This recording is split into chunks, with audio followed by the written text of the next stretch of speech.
SV Marathi subscribe करा आणि नवीन व्हिडिओची सूचना मिळवण्यासाठी बेल बटन दाबायला विसरू नका.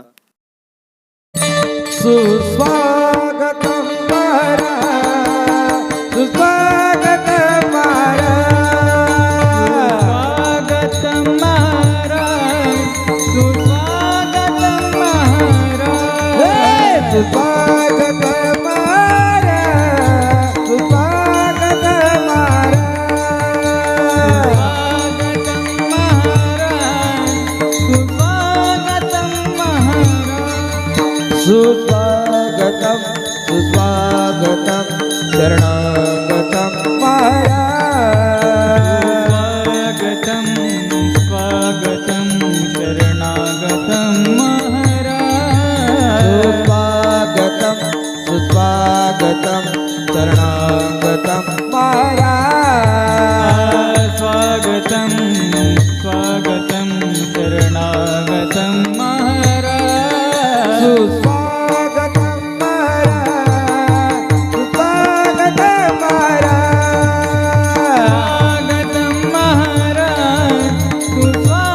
सुस्वागतम महाराज, सुस्वागतम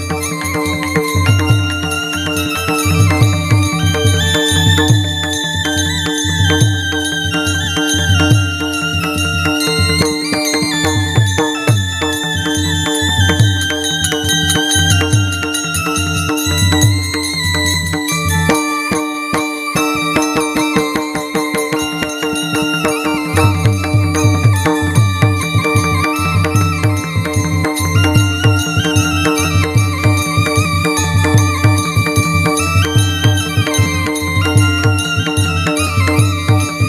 सुस्वागतम सुस्वागतम शरणागतम महाराज, स्वागतम सुस्वागतम शरणागतम महाराज, सुस्वागतम सुस्वागतम शरणागतम महाराज, स्वागतम सुस्वागतम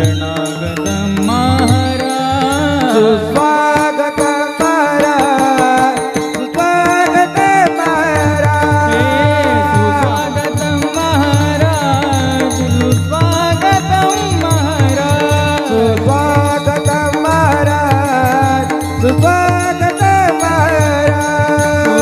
सुस्वागतम महाराज, सुस्वागतम महाराज. प्रभु रामचंद्र भगवान की जय, सीता मैया की जय.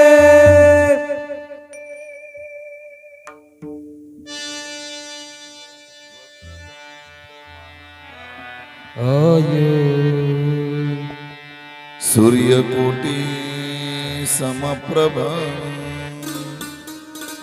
निर्विघ्नं कुरु मे देव,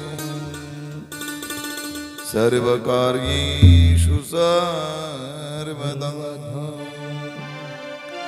लोकाभिरामं रणरङ्गधीरं राजीवनेत्रं रघुवंशनाथं, कारुण्यरूपं करुणाकरन्तं श्रीरामचन्द्रं शरणं प्रपद्ये. मनोजवं मारुततुल्यवेगं जितेन्द्रियं बुद्धिमतां वरिष्ठं, वातात्मजं वानरयूथमुख्यं श्रीरामदूतं शरणं प्रपद्ये. वसुदेवसुतं देवं कंसचाणूरमर्दनं,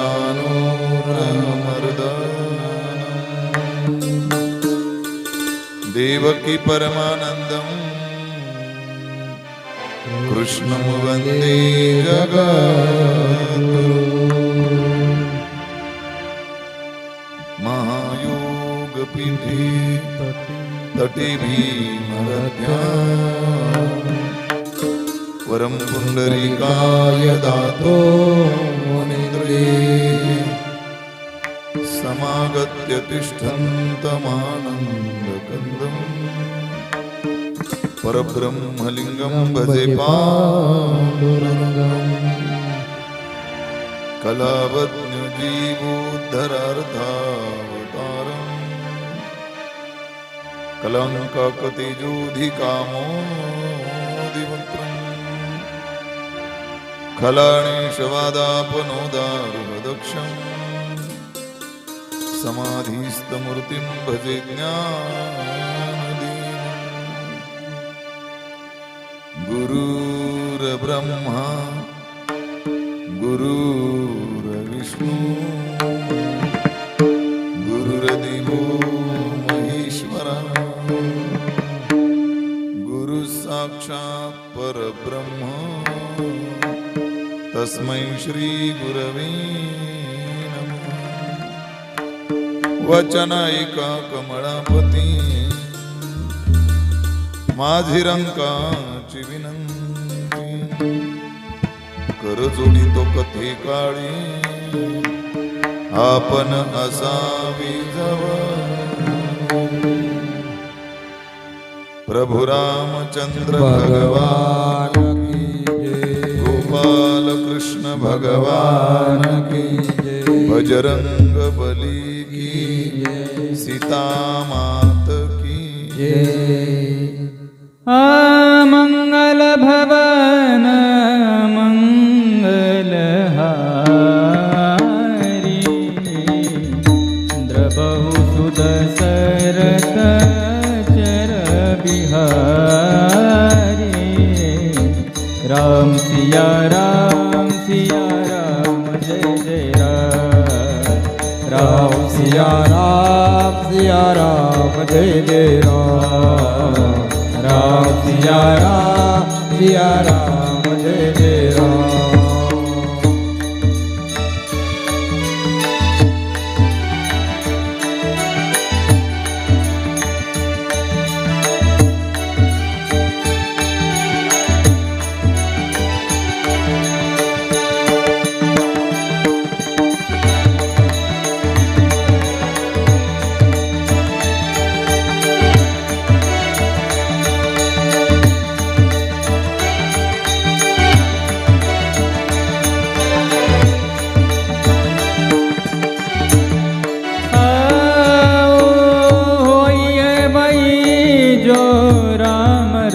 राखा को करे तरफ बढ़ाए साखा ओ धीरज धर्म मित्र रुनारी आपद काल परिकिए जारे राम सिया राम जय जय राम सिया राम जय जय राम सिया राम जय जय राम रघुकुल रीत सदा चलिया प्राण जाए पर वचन न जाए ओ हरि अनंत कथा कही सुनाई बहुविधि सब संता राम सिया राम जय जय राम सिया राम जय जय राम सिया राम जय जय सिया राम जय जय राम भगवान पांडुरंग परमात्म्याच्या हनुमंतरायांच्या अपार सीमपूर्व कृपेने साधू संत महात्म्यांच्या कृपाशीर्वादाने शिवनेर फरडेपाडा या गावामध्ये गेली अनेक वर्ष कोजागिरी पौर्णिमा ते त्रिपुरारी पौर्णिमा कार्तिक स्नानाच्या निमित्तानं संपन्न होत असलेला काकड आरती सोहळा आणि बघता बघता या काकड आरतीला या वर्षी 36 वर्ष पूर्ण होत आहेत. हा, माझ्या लक्षात होतं, तुमचं किती लक्ष आहे ते मला बघायचं होतं. 30 वर्ष या वर्षी पूर्ण होत आहेत. आणि या 30व्या वर्षामध्ये या दुपारच्या सत्रामध्ये सर्व ग्रामस्थांच्या वतीनं, सर्व नियोजन आयोजन कमिटीच्या, उत्सव कमिटीच्या वतीनं श्री रामकथेचं आयोजन या दुपारच्या सत्रामध्ये केलेलं आहे. गेल्या वर्षी याच व्यासपीठावरून आपण श्रीमद भागवत कथा किंवा श्रीकृष्ण कथेचा आपण आस्वाद घेतलेला आहे, आनंद आपण घेतलेला आहे. याच व्यासपीठावरून यावर्षी श्री रामकथा आपण सगळेजण श्रवण करणार आहोत. हे भाग्य तुमच्या माझ्या सगळ्यांच्या नशिबी या निमित्तानं आलेलं आहे. वारकरी संप्रदायामध्ये काकड आरतीला अनन्यसाधारण महत्व आहे. आपण आषाढी वारीला जेव्हा पंढरपुरामध्ये जातो तेव्हा ती कोणती एकादशी असते, काय म्हणतात ते? प्रत्येक एकादशीला वेगवेगळी नावं आहे आणि त्या नावाच्या पाठीमागे ती उगच नुसती नावं ठेवायची म्हणून ठेवलेली नाही. त्या एकादशीच्या प्रत्येक नावाच्या पाठीमागे फार मोठं काहीतरी चरित्र दडलेलं आहे. का नाव पडलं? रमा एकादशी, निर्जला एकादशी, ही नावं कशी पडलेली आहेत, काय पडलेली आहे? त्यामुळे त्याचे अनेक वेगवेगळ्या कथा त्या पाठीमागे आपल्याला बघायला मिळतात. आषाढी वारीला जे आपण पंढरपूरला जातो त्या एकादशीचं नाव आहे देवशयनी एकादशी. आणि जशी आषाढी वारीला, आषाढी एकादशीला पंढरपुरामध्ये लाखोच्या संख्येनं वारी भरते, तसंच आज देखील भगवान पांडुरंग परमात्म्याच्या 2 वाऱ्या आहेत. एक आषाढी वारी आहे आणि दुसरी कार्तिकी वारी आहे. 2 महावाऱ्या आहेत भगवान परमात्म्याच्या. त्यात आजची जी वारी आहे, आजची जी एकादशी आहे, आज सुद्धा पंढरपुरामध्ये लाखोच्या संख्येनं भाविक त्या वारी करता पंढरपुरामध्ये आलेले आहेत. आषाढी वारीला जातो ती देवशयनी एकादशी आणि आजची जी एकादशी आहे त्या एकादशीला नाव आहे प्रबोधिनी एकादशी. शास्त्र असं म्हणतात की देवशयनी एकादशी, शयन म्हणजे झोपणं, निद्रिस्त होणं. देवशयनी एकादशी अर्थात आषाढी वारीला भगवान परमात्मा निद्रिस्त होत असतात. आणि तेव्हापासून मंदिरामध्ये रोज वेगवेगळ्या प्रकारच्या काकड्याला देवाला साज शृंगार केला जातो. चातुर्मास म्हणतात त्याला. 4 महिने चातुर्मास चालतो पंढरपुरामध्ये. देवशयनी एकादशी पासून ते आजच्या प्रबोधिनी एकादशी पर्यंत बरोबर देवाला 4 महिने होत आहेत. आणि म्हणून प्रबोधिनी एकादशी म्हणजे देवाला त्या निद्रिस्त अवस्थेमधून काय करणं, जागृत करणं. म्हणून रोज काकडा केला जातो. 1 महिनाभर काकडा केला जातो. काकड्यामध्ये दोघांना जागा करण्याची प्रथा आहे.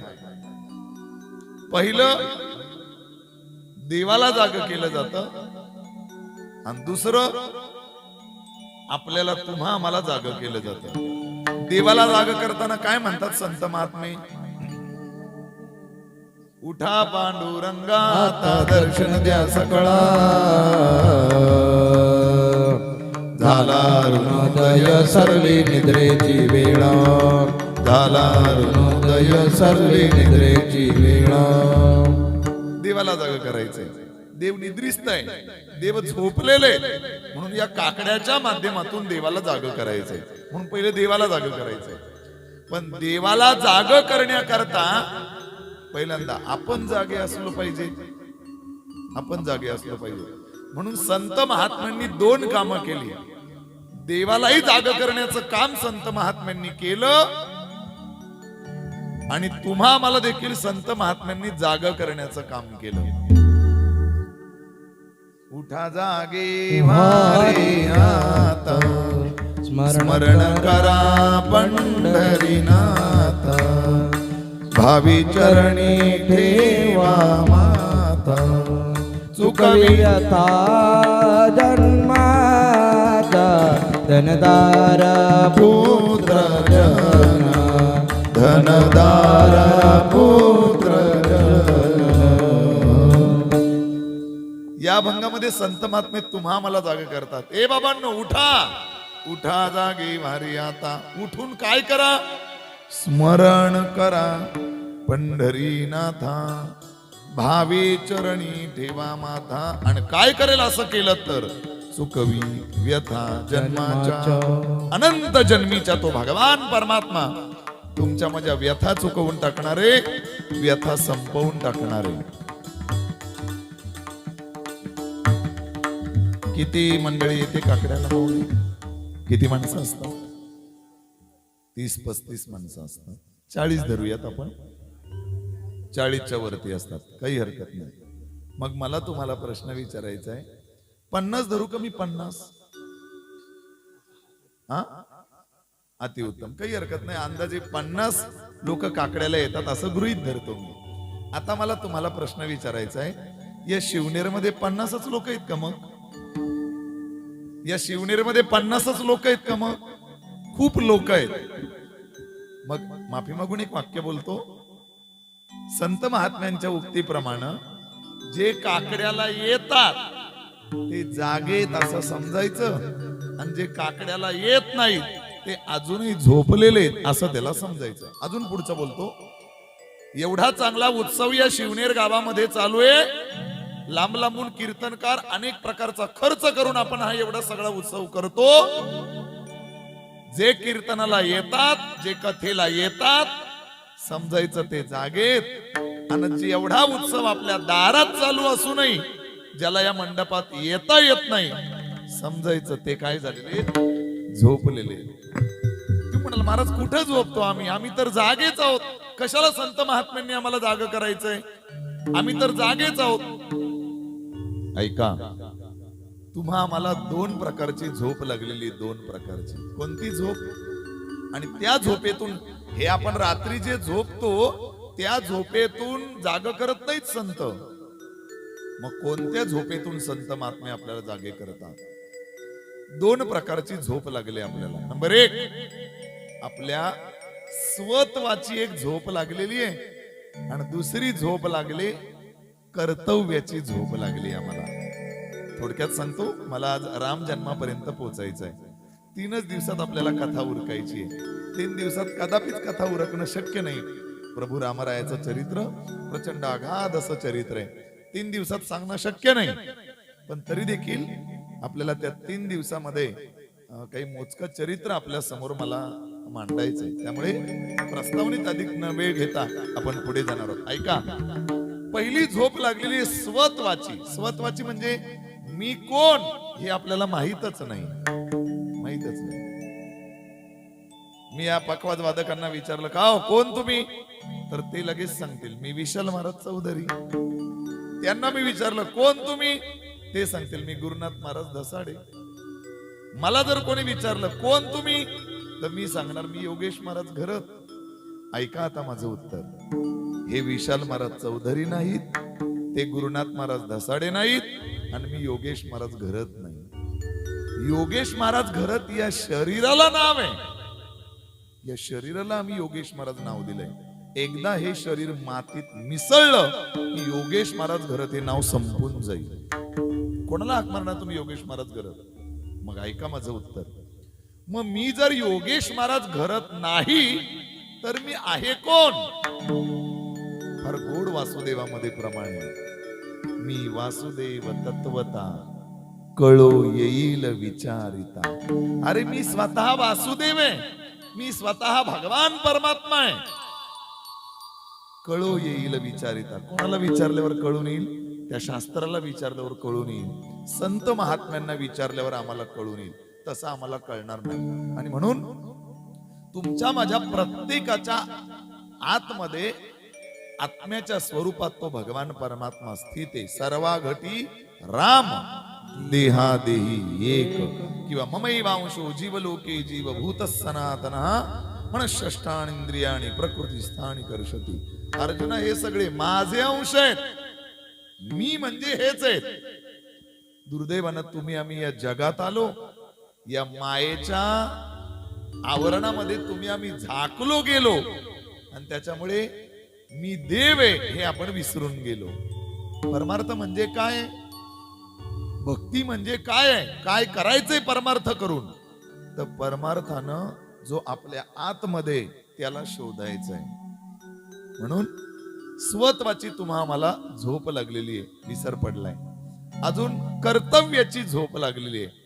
आम्ही माणूस म्हणून जन्माला आलोय. काय आमचं कर्तव्य आहे? कर्तव्य माणसं विसरली माणसं कर्तव्य. सहज माणसं बोलून जातात. एखाद्यानं बंगला बांगला की तो म्हणतो बस माझं कर्तव्य आता पूर्ण झालं. एखाद्यानं मुलांची लग्न झाली की त्याला वाटतं बस माझं कर्तव्य आता पूर्ण झालं. एखाद्यानं 2-4 एकर जमीन घेतली की त्याला वाटतं बस माझं कर्तव्य पूर्ण झालं.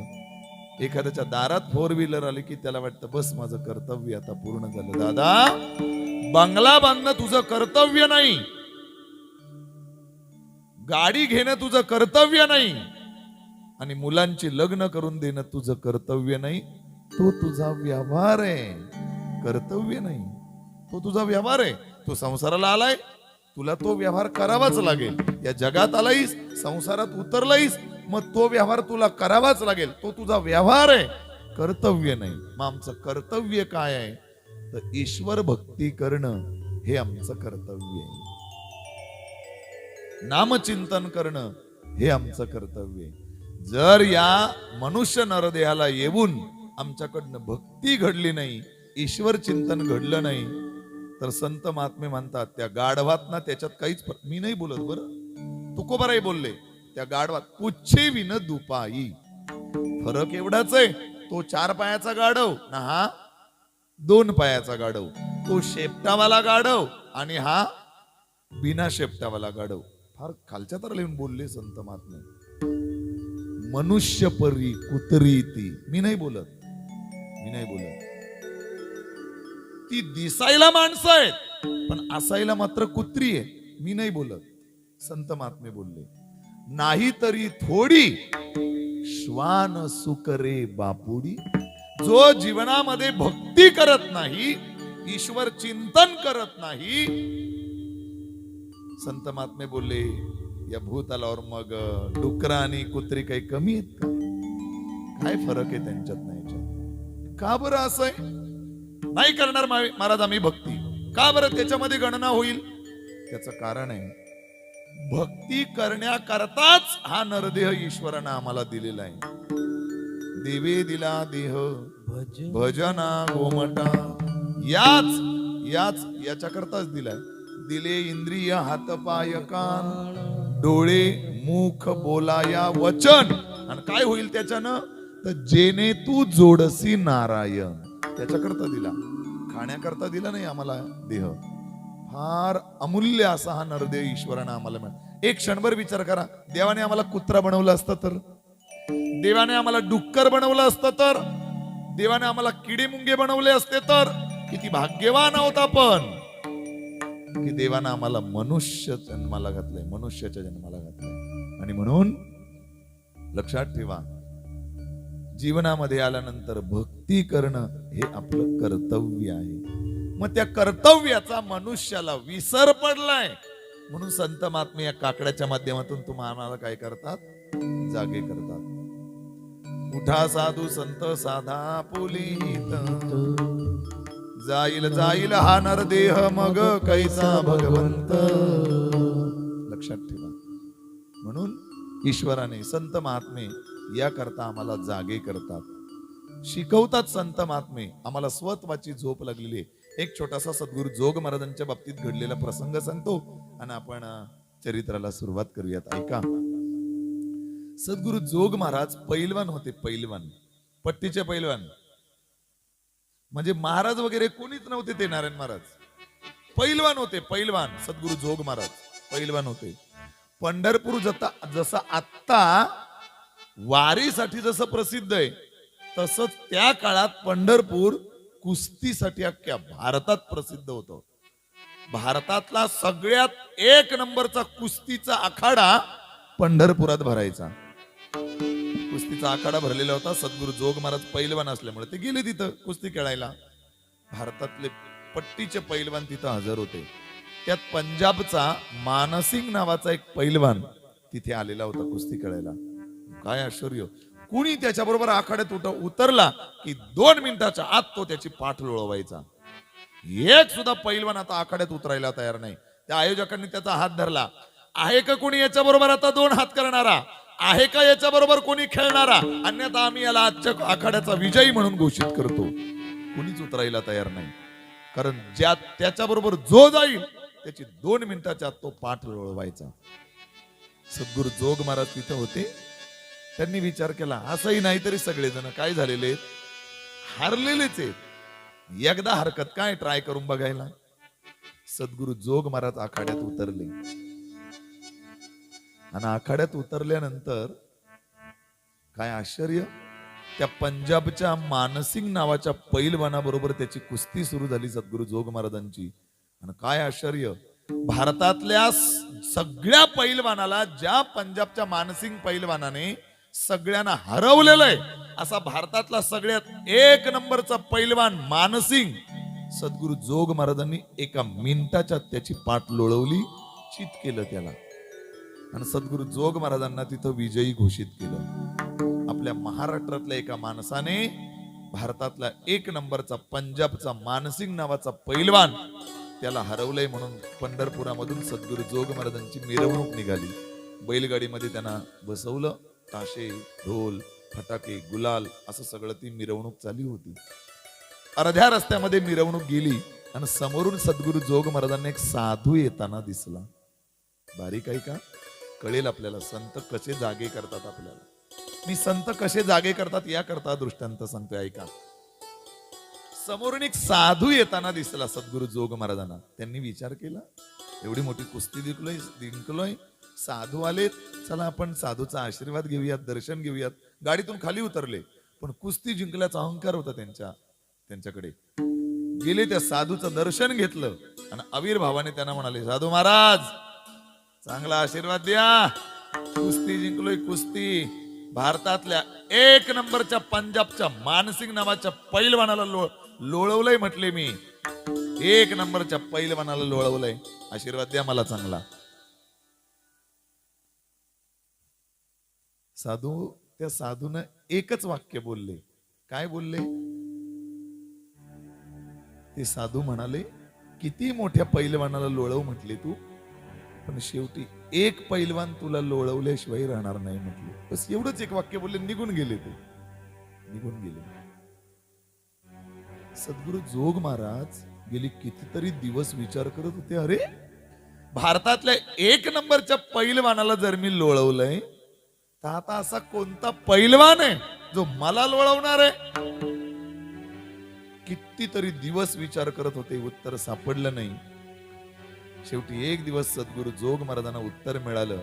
साधू बोललेत ते खरंय, काळ नावाचा पैलवान एक दिवस मला शेवटी काय करणार आहे, लोळवणार आहे. आणि तुम्हा आम्हाला प्रत्येकाला लोळवत होतो. काळ नावाचा पैलवान प्रत्येकाला, उत्तर सापडलं, काळ नावाचा पैलवान मला लोळवणार आहे. ठरवलं त्या दिवशी सद्गुरु जोग महाराजांनी, जर भारतातल्या 1 नंबरच्या पंजाबच्या मानसिंग नावाच्या पैलवानाला जर मी लोळवलंय, तर या काळरूपी पैलवानाला सुद्धा लोळवून दाखवेल. मग कुस्ती सोडून दिली सद्गुरु जोग महाराजांनी. त्या दिवसापासून ज्ञानेश्वरी घेतली आणि सद्गुरु जोग महाराज आळंदीमध्ये ज्ञानोबा कुशीत जाऊन राहू लागले आणि साधनेला सुरुवात केली. आणि काय आश्चर्य, काळावर सद्गुरु जोग महाराजांनी विजय मिळवून दाखवला.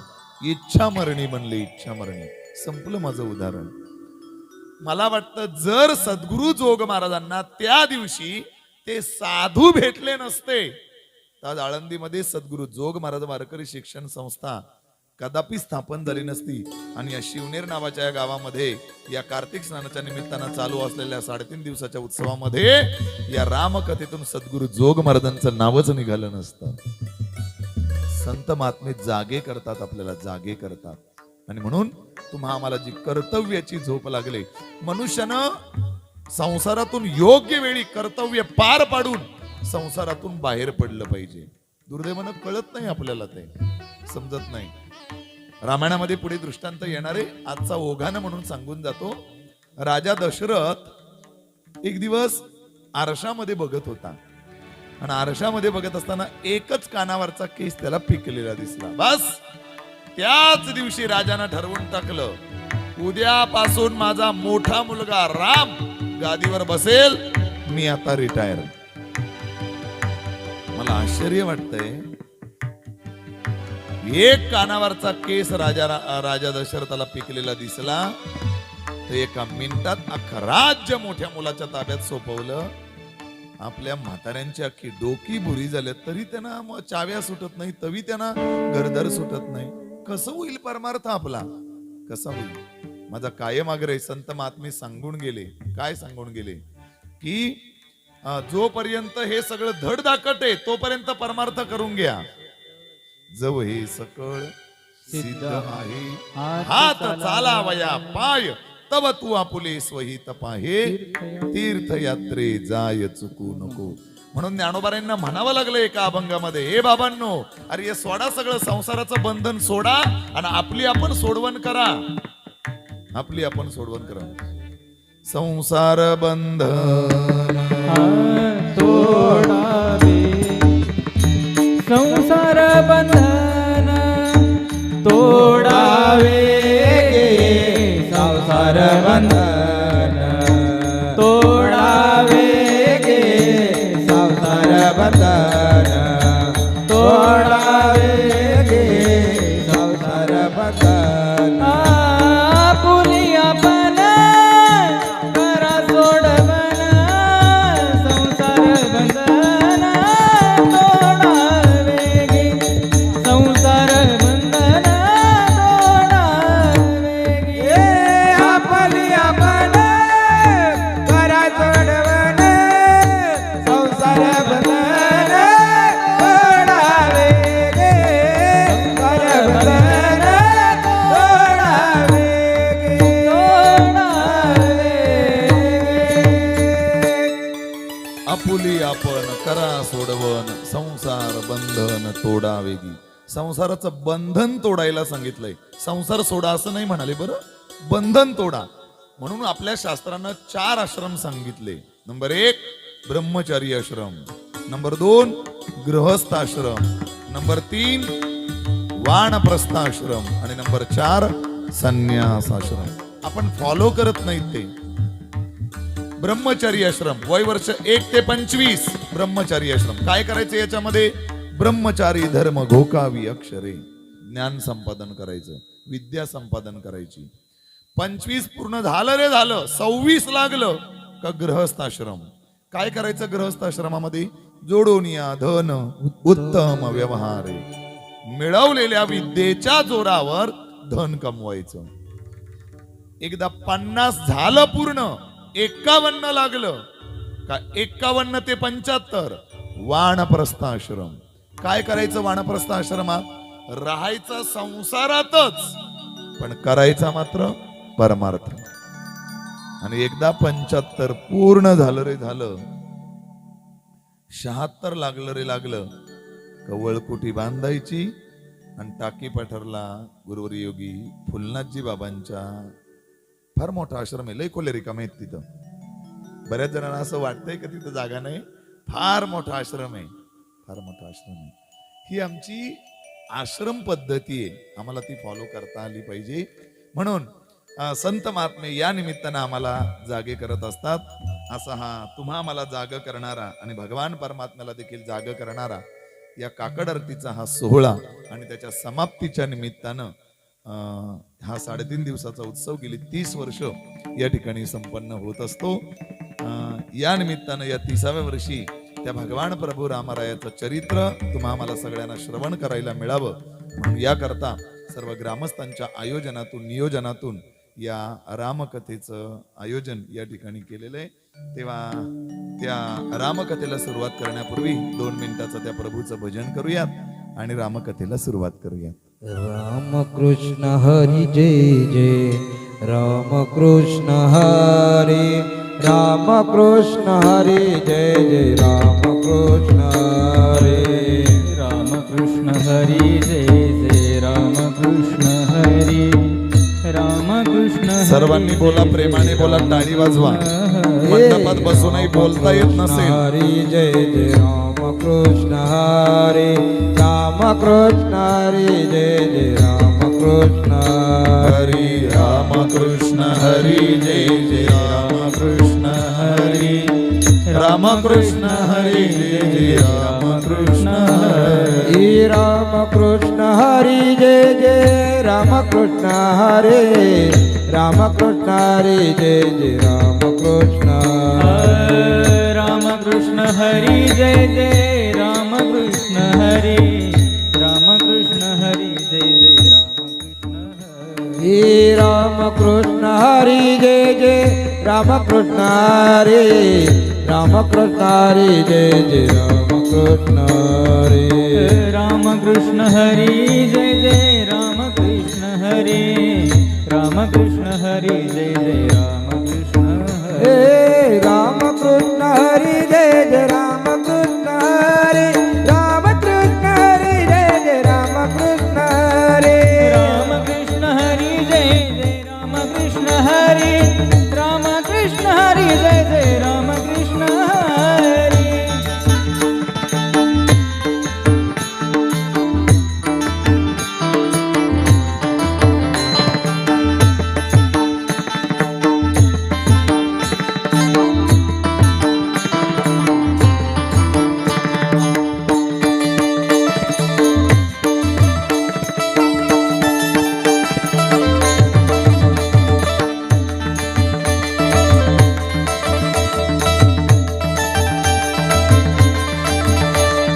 राम कृष्ण हरी जय जय राम कृष्ण हरे राम कृष्ण हरी जय जय राम कृष्ण हे राम कृष्ण हरी जय जय राम कृष्ण हरी राम कृष्ण हरी जय जय राम कृष्ण हरी. हे राम कृष्ण हरी जय जय राम कृष्ण हरे राम कृष्ण हरी जय जय राम कृष्ण हरे.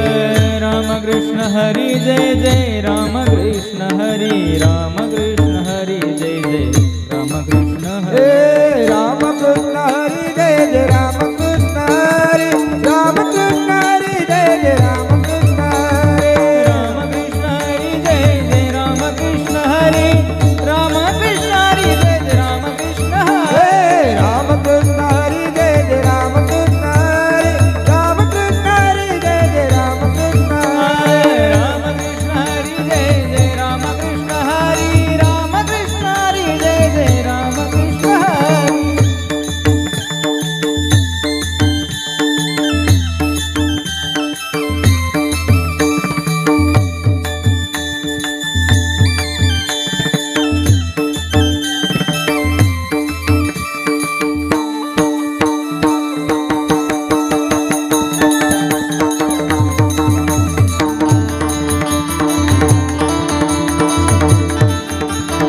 श्री राम जानकी बैठे मेरे सीने में श्री राम जानकी बैठे हैं मेरे सीने श्री राम जानकी बैठे मेरे सीने श्री राम जानकी बैठे हैं मेरे सीने में बैठे मेरे सीने में बैठे मेरे सीने में बैठे हैं मेरे सीने में बैठे हैं मेरे सीने में बैठे मेरे सीने में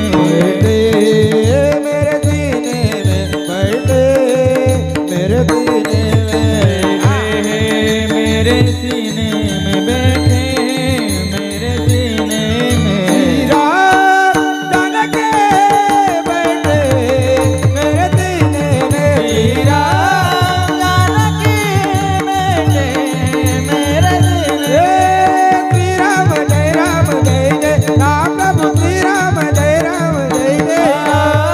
श्री राम जय राम जय जय राम प्रभु श्री राम जय राम जय श्री राम जय राम प्रभु श्री राम जय जय श्री राम जय राम जय जय राम प्रभु श्री राम जय राम जय जय राम श्री राम जानकी बैठे मेरे सीने में श्री राम जानकी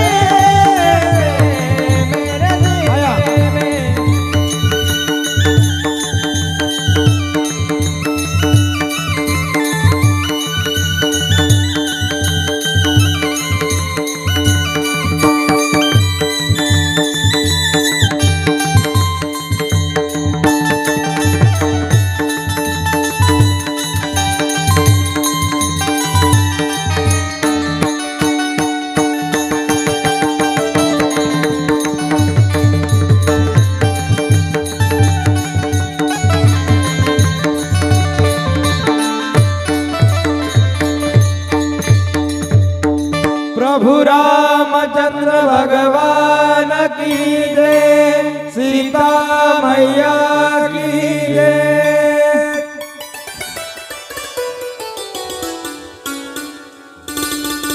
भगवान प्रभू रामचंद्राचं चरित्र हे आचरणयुक्त चरित्र आहे. आमच्या शास्त्रानं आमच्या वारकरी संप्रदायानं सांगितलं, जीवनामध्ये जर तुम्हाला उच्चार करायचा असेल तर तो भगवान श्रीकृष्णाच्या चरित्राचा उच्चार करा, पण जीवनामध्ये जर तुम्हाला आचरण करायचं असेल तर ते आचरण भगवान प्रभू रामरायाचं चरित्राचं करा.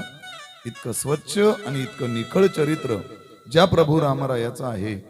का वाचायचं आम्ही हे चरित्र, का ऐकायचं आम्ही हे चरित्र, कशासाठी आम्हाला रामायणाची खरंच या जगाला, या देशाला, या महाराष्ट्राला आणि प्रत्येक घराला गरज आहे का? तर मला वाटतं आज घराघरात रामायणाची गरज आहे. का घराघरात रामायणाची गरज आहे? त्याचं कारण आहे, भाऊ कसा असला पाहिजे हे जर कोणाला समजून घ्यायचं असेल तर मला वाटतं त्यांना रामायण उघडा आणि लक्ष्मणासारखा, भरतासारखा भाऊ त्यानं समजून घ्या. भाऊ त्यानं समजून घ्या. 14 वर्ष वनवासाला निघालेला प्रभू रामचंद्र हे जेव्हा लक्ष्मणजींना कळलं की माझा भाऊ आज वनवासाला उद्या जाणार आहे, गेले प्रभू रामरायाकडे. लक्ष्मणजींनी सांगतात, दादा मलाही तुझ्या बरोबर वनवासाला यायचंय. अरे लखन वेडायस का तू? मला वनवास सांगितलंय, मी वनवासाला जाऊन येईल, तू का माझ्या बरोबर येतोस?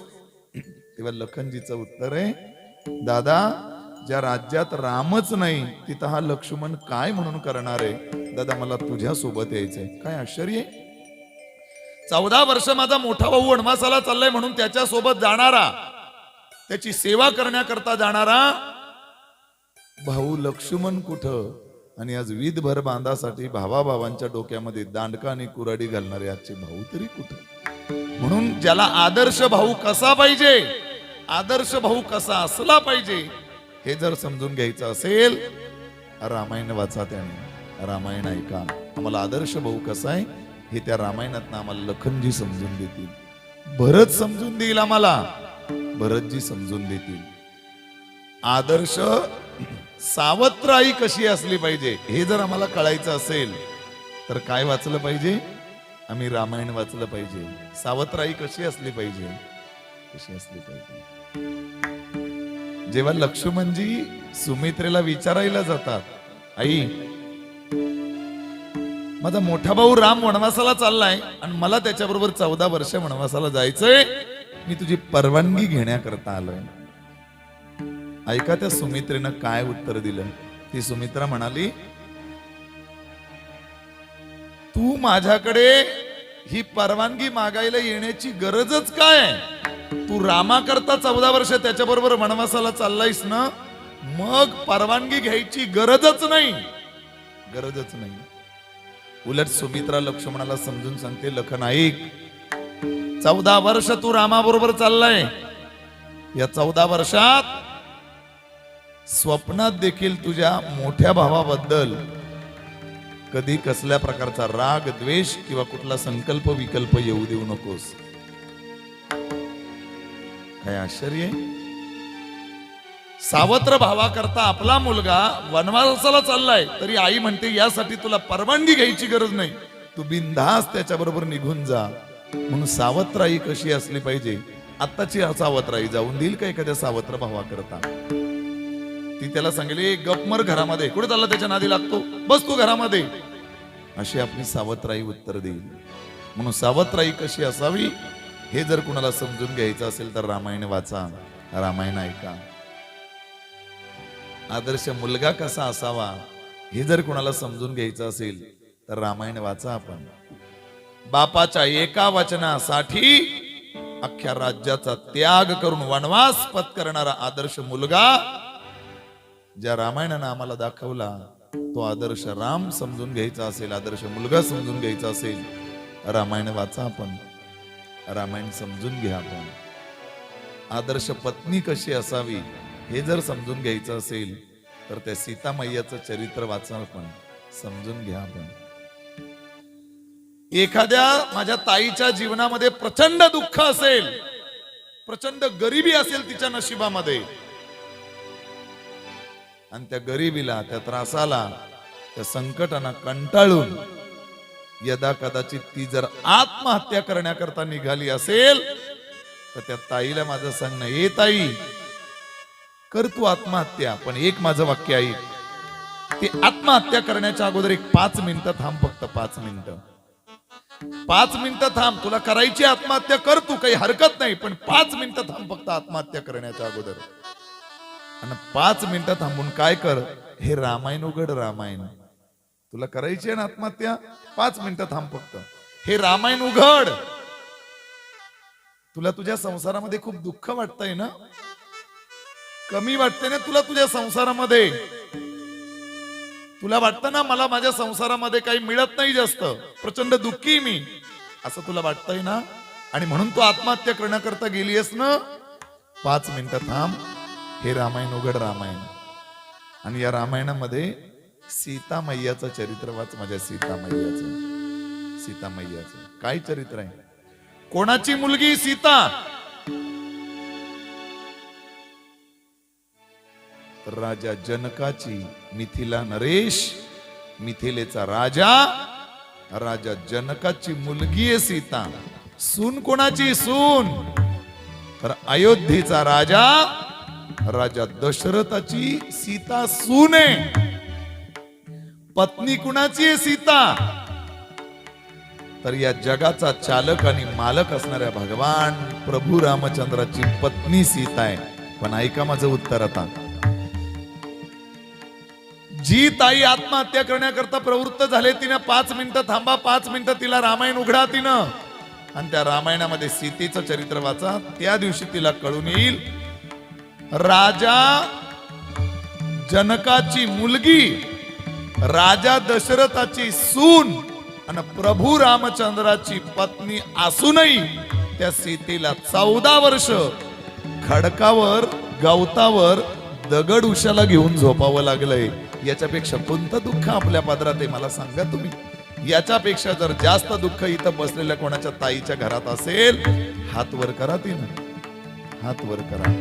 म्हणून मला वाटतं ज्या दिवशी त्या सीतेचं चरित्र ते उघडून बघेल, त्या दिवशी ती आत्महत्या करण्याकरता कदापिच प्रवृत्त होणार नाही. एखादा पुरुष आत्महत्या करण्याकरता प्रवृत्त होतोय, जीवनामध्ये प्रचंड संकट आहे, यश मिळत नाही माझ्या जीवनामध्ये, प्रचंड संकट आहे, असं ज्याला वाटत असेल, आणि म्हणून या सगळ्याला कंटाळून कोणीतरी माझा दादा जर का आत्महत्या करण्याकरता प्रवृत्त होत असेल, तर त्या दादाला माझी हात जोडून विनंती आहे, दादा 5 मिनिटं थांब, 5 मिनिटं उघड रामायण तुझ्या घरातलं, आणि त्या रामायणातला राम वाच. राम, त्या रामाला समजून घे.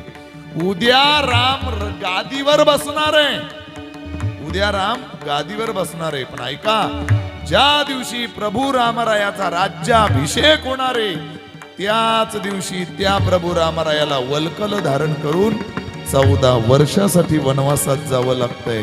याच्यापेक्षा कोणतं दुःख आपल्या जीवनामध्ये सांगा मला तुम्ही? म्हणून घराला मंदिर बनवण्याचं काम रामायण करतं. एखाद्याला सून समजून घ्यायची, रामायण वाचा. सासू समजून घ्यायची, रामायण वाचा.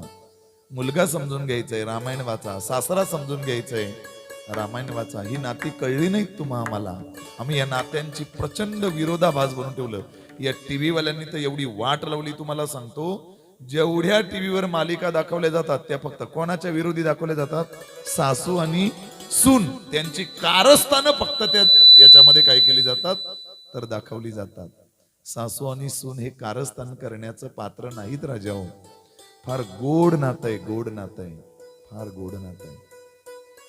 मला वाटतं आपली पत्नी आपल्यापेक्षा जास्त कोणाच्या दिवसभर घरामध्ये जवळ असते? कोणाच्या? आपल्या सासूच्या सोबत असते. आपण सकाळी 6ला निघून जातो, रात्री 10-11ला आपण घरी येतो. म्हणून ज्या सासूच्या सोबत सगळं आयुष्य तुम्हाला घालवायचंय, त्या सासूचा तिरस्कार करू नका, तिरस्कार करू नका. आणि त्या सासूला माझं सांगणं आहे, आई अगं ती पोरगी घर दार नातं गोत सगळं सोडून कायमस्वरूपी तुझ्या मुलाकरता, तुझ्या करता ती तुझ्या घरी राहायला आलेली आहे. तिचा तिरस्कार करू नकोस, तिरस्कार करू नकोस. समजूनच घेतलं नाही बघा आपण हे नातं, समजून घेतलं. फार गोड नातं आहे, काय हाक मारतात तुमच्याकडे सासूला? नाही मारीत तुम्ही? नाही मारीत?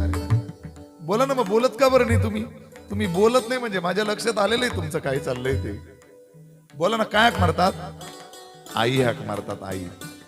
जेवढ्या इथे सुना म्हणून बसल्यात ना, हात जोडून माझी विनंती, तायांनो, आपल्या सासूला तुम्ही आई म्हणून हाक मारताना आई सारखंच प्रेम करा तिच्यावर.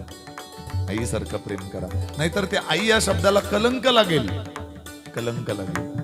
आणि बसलेले जेवढ्या म्हाताऱ्या इथं बसलेले आहेत त्या सगळ्यांना माझं सांगणं आहे, सासवांनो, ती मुलगी घर दार नातं गोतं सगळं सोडून ती तुमच्या करता तुमच्या घरात राहायला आली. ती तुम्हाला आई म्हणून हाक मारते. मुलीसारखंच तिच्यावर काय करा? प्रेम करा. म्हणून घराचं मंदिर बनवायचं असेल आणि ही नाती जर समजून घ्यायची असतील, रामायण वाचा, रामायण ऐका आपण. म्हणून सज्जनो, रामायण आमच्या घराचं मंदिर बनवणार आहे. राम आमच्या घराला पवित्रता देणार आहे. आमची नाती आम्हाला समजून देणार आहे. कशापासून निर्मिती झाली? कोणी निर्मिती केली या रामायणाची? तर ज्या महर्षी वाल्मिकींनी ज्या रामायणाची निर्मिती केली, त्या वाल्मिकीचं चरित्र रामायणाच्या सुरुवातीला आपण सगळेजण बघणार आहोत. कोण आहे हा वाल्मिकी? कोण आहे ते वाल्मिकी ऋषी? कशी त्यांनी रामायणाची निर्मिती केली? तर महर्षी वाल्मिकी म्हणजे वाल्ह्या कोळी. अगोदरचं जीवन कोण होतं त्याचं नाव? तर त्याचं नाव होतं रत्नाकर. आणि म्हणून या वाल्ह्या कोळ्याचं कायमचं एक त्याचं जीवन ठरलेलं असायचं की रस्त्यावर दबा धरून बसायचा. एखादा वाट सरू आला की वाट सरू आल्यानंतर त्यानं त्या वाट सरूला पकडायचं आणि त्या वाट सरूला पकडल्यानंतर त्या वाट सरूकडनं जेवढं काही सोनं नाणं जे काही असेल ते सगळं त्याचं हिसकावून घ्यायचं. जर दिलं नाही, जर विरोध केला तर त्याला मारायचं आणि मारल्यानंतर एक छोटा गोटी एवढा खडा घ्यायचा आणि तो एका रांजणामध्ये टाकायचा. अशी किती ब्राह्मण मारले, किती माणसं मारली, पत्ताच नाही वाल्ल्या कोळ्याचा, पत्ताच नाही. प्रचंड महापापी, प्रचंड महापापी. एक दिवस करता करता करता करता नारद महर्षी त्या रस्त्यानं चालले होते. नारद महर्षी त्या रस्त्यानं जात असताना नेमकी वाल्ल्या कोळ्यानं त्या नारदांना पकडलं. बोल, तुझ्याकडे काय? सगळं काढून दे मला. नारद महर्षी म्हणतात, अरे कोण तू? ते मला माहित नाही, त्यात ते विचारू नकोस. काय तुझ्याकडे जेवढं काही धन असेल ते धन मला काढून दे. नारद महर्षी त्या वाल्ल्या कोळ्याला सांगतात, नारद महर्षी त्या वाल्ल्या कोळ्याला सांगतात, अरे बाबा, धन माझ्याकडे आहे, पण तुला जे पाहिजे ते धन नाही माझ्याकडे. माझ्याकडे कोणतं धन आहे? राम नामाचं धन, त्या ईश्वर नामाचं धन माझ्याकडे. आणि तेच खरं धन आहे आपलं. आपण नको त्या धनाच्या पाठीमागे लागलोय. कोणतं खरं धन आहे आपलं? परमार्थ महाधन. जोडी देवाचे चरण, जोडी देवाचे चरण, जोडी देवाचे चरण. परमार्थ महाधन, जोडी देवाचे चरण, देवाचे चरण, जोडी देवाचे चरण.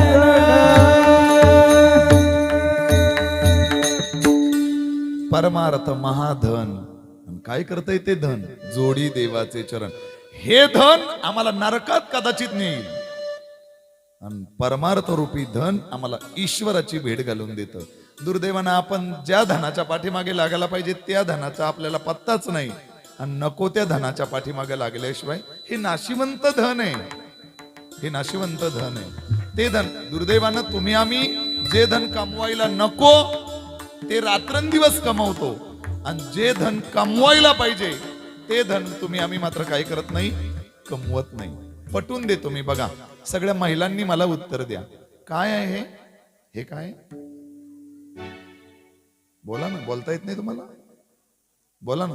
नसू दे तुमच्या गळ्यात, पण बोला तर खरं. काही घालत नाही मी तुम्हाला. काय काय हे? तुळशीची माळ आहे, तुळशीची माळ. ऐका, मला तुमच्याकडनं सगळ्यांकडनं उत्तर पाहिजे. आम्ही वारकरी मंडळी ना, या तुळशीच्या माळेला आमचं सोनं समजतो. हे आपलं सोनं आहे. माझी बायको मला कायम सांगते, का हो ते माझ्या बाबाने तुम्हाला लग्नात ती चैन केली, ती चैन घाला ना तुम्ही, ती का नाही घालत तुम्ही? मग मी तिला सांगतो, अगं येडी, हे आमचं सोनं आहे, ते सोनं नको आम्हाला, त्याच्याशी काही घेणं देणं नाही, हे आमचं खरं सोनं आहे. आत्ताही महिलांनी अनेक, कोणी गंठण घातले, कोणी हार घातले, कोणी काय घातलंय, असे अनेक वेगवेगळे दागिने आपण आपल्या गळ्यामध्ये घातले. या प्रांगणामध्ये, या देवाच्या मंडपात तुम्ही बसलात, सांगा मला, खरं सोनं हे का तुम्ही गळ्यात घातलंय ते? बोला ना, जोरात बोला ना. तुळशीची माळ हे खरं सोनं आहे, आणि तुम्ही जे गळ्यात घातलंय ते सोनं खोटं सोनं आहे. बरोबर बोलतोय मी? बोला ना, हो की नाही? हो. मध्ये या बरं एक एक पोत काढून सगळ्यांनी माझ्याकडं. नका काढू हो ताई, नका. बघा त्या ओत माग बघू नका. कोणची हिंमत नाही, सहज नुसता बोललो मी. कोणाची हिंमत इथं काढून द्यायला? कोण काढून देणार आहे? ऐका माझं उत्तर. इकडे दसईकडे काय पद्धत आहे मला माहित नाही, पण आमच्याकडची पद्धत अशी आहे खर्डी भागातली. कदाचित इकडे वेगळी पद्धत असू शकते, कारण प्रत्येक भागाभागात शेवटी रीतिरिवाज, पद्धती, नियम वेगवेगळे असू शकतात. शास्त्र असं म्हणतात, प्रत्येक 5-5 किलोमीटरवर भाषा बदलते, रीतिरिवाज बदलतात, पद्धती बदलतात. त्याच्यामुळे कदाचित इकडे काय पद्धत आहे मला माहित नाही. आता आमच्याकडे मेल्यावर माणसं जळतात, तुमच्याकडं कधी काय? तुम्ही हसलात म्हणजे तुमचं आमचं सेमच आहे असं म्हणायला हरकत. ऐका, आमच्याकडे जर एखादी गावातली स्त्री मरण पावली, महिला मरण पावली, तर लोक लगेच रडायला सुरुवात नाही करत. ती काय करतात माहितीये का? तिच्या अंगावरचं सगळं सोनं पहिले काढून घेतात, आणि ते सोनं सगळं काढून घेतात, कपाटामध्ये ठेवतात, व्यवस्थित कपाटाला लॉक लावतात. लॉक लागलंय का नाही म्हणून 3-4 वेळा ते फिरवून बघतात, आणि आता लॉक लागलं अशी एकदा खात्री झाली रे झाली का मग भोंगा, आपला भोंगा नाही म्हणजे मग ते रडायला काय करत असतात, सुरुवात करत असतात. चला, याच्या उलट मी आपल्याला उत्तर देतो. आपल्या गावात खूप माळकरी माणसं गेली. सांगा तुम्ही, त्यांची माळ तुम्ही तशीच ठेवली का काढून घेतली? काय केली तुम्ही? तशीच ठेवली ना? मग ऐका आज या कथेतून माझं एक उत्तर. आम्ही मेल्यानंतर आमच्या गळ्यातून जे लोक हिसकून काढून घेणार आहेत ते घालायचंच कशाला? ऐकताय ना तुम्ही सगळे? आम्ही मेल्यानंतर आमच्या गळ्यातून जे लोक हिसकून काढून घेणार आहेत ते घालायचंच कशाला? आणि जर का गळ्यामध्ये घालायचंच असेल तर अशी गोष्ट गळ्यामध्ये घाला की आम्ही मेल्यानंतर सुद्धा त्याला हात लावायची कोणाची हिंमत नाही झाली पाहिजे. अशी गोष्ट गळ्यामध्ये आपण काय केली पाहिजे? घातली पाहिजे. बसलेल्या सगळ्या माता भगिनींना माझा या मंडपातून, या व्यासपीठावरून प्रश्न आहे, माझ्या गळ्यात गंठण यावी म्हणून जेवढा प्रयत्न आपण करतो तेवढाच प्रयत्न माझ्या गळ्यामध्ये तुळशीची माळ पडावी म्हणून आपण प्रयत्न करतो का? असो, मला मुद्दा पटवून द्यायचा आहे. रामरूपी धन, परमार्थ रूपी धन हे खरं आपलं धन आहे. दुर्दैवानं ते आपण सोडून देतो आणि नको ते धन कमावण्याच्या मागे लागतो. नको ते धन कमावणे. नारद महर्षी त्या वाल्या कोळ्याला सांगतात, अरे बाबा माझ्याकडे धन आहे, पण कोणतं धन आहे? देवाचं नाम रूपी धन. ते बाकीचं नको सांगू, काय असेल ते पटकन काढून दे, नाहीतर हे बघ म्हणले एवढी रांजणं भरलेत म्हणले, तुझाही नंबर लागेल म्हणले त्याच्यात. नारद महर्षींच्या लक्षात आलं असं ऐकणार नाही, याला आता जाग करावं लागेल, झोपलेलं आहे. नारद महर्षी म्हणाले, बघ तुला वाटेल तेवढं सोनं नाणं वाटेल ते देतो, पण माझ्या एका प्रश्नाचं उत्तर दे. काय? तू हे एवढं सगळं करतोस, एवढी लोक मारली, तू एवढं पाप केलंयस, हे पाप तुझ्या डोक्यावर इतकं भयानक पाप झालंय, या पाप कोणासाठी करतोस तू? कोणासाठी करतोस? वाल्याकोळी म्हणाला, कुणा करता म्हणजे? अरे माझी घरी बायको आहेत, पोरं आहेत, आई बाबा सगळं माझं कुटुंब आहे, मी त्या करता हे सगळं करतोय. ठीक आहे, त्या करता करतोस, अरे पण एवढं पाप तू ज्या कुटुंबा करता करतोस ते कुटुंब या पापाला वाटेकरी होणार आहे का तुझं? म्हणले, का बरं नाही होणार? का बरं नाही म्हणजे? मग जा घरी एकदा विचारून ये त्यांना. वाल्याकोळी म्हणला, बरं चांगली म्हटलं युक्ती तुझी, मला घरी विचारायला पाठव आणि तू इकडे पळून जा. म्हणले, तुला शंका वाटते? मला बांधून ठेव झाडाला. नारद महर्षींना वाल्याकोळ्यांना बांधून ठेवलं, आणि बांधून ठेवल्यानंतर नारद ते विचारायला गेला वाल्याकोळी, दारात आपला मुलगा तरुण बसलेला होता. सांगितलं त्याला, काय रे दादा, अरे एवढं पाप मी आजपर्यंत तुमच्यासाठी केलं मी, आणि एवढं पाप मी तुमच्यासाठी केल्यानंतर सांग या पापाचा वाटेकरी होशील की नाही तू माझा. त्या तारुण्यात असलेल्या मुलानं, उन्मत्त मुलानं उत्तर दिलं, बाबा आमच्यासाठी केलं तर काही फार मोठे उपकार नाही केले. वडील म्हणून प्रत्येक वडिलांचं कर्तव्य आहे मुलाचं पालन पोषण करणं, उपकार नाही केले. नाराज झाला, घरामध्ये आपल्या पत्नी जवळ गेला, पत्नी जवळ, आणि त्या पत्नीला सांगितलं, काय ग तू तर माझी अर्धांगिनी आहेस, अगं एवढं पाप माझ्या डोक्यावर झालंय, सांग या पापाला तू वाटेकरी होशील की नाही म्हणून. ती पत्नी म्हणाली, अहो वेडे आहात का तुम्ही, तुमचा पाप मला कसं घेता येईल, ज्याचा पाप ज्याचं त्याला भोगावं लागेल. अगं पण तू अर्धांगिनी आहेस ना माझी, अग्नी देवता ब्राह्मणाच्या साक्षीनं तुझ्या बरोबर लग्न लावलंय मी, अर्धांगिनी आहेस.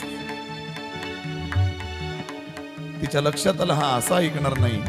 कोपऱ्यामध्ये शेणी ठेवलेल्या होत्या, शेणी, गौऱ्या गौऱ्या शेणी, चूल पेटवायची म्हणून ती शेणी घ्यायला गेली आणि नाटक केलं विंचू चावल्याचा.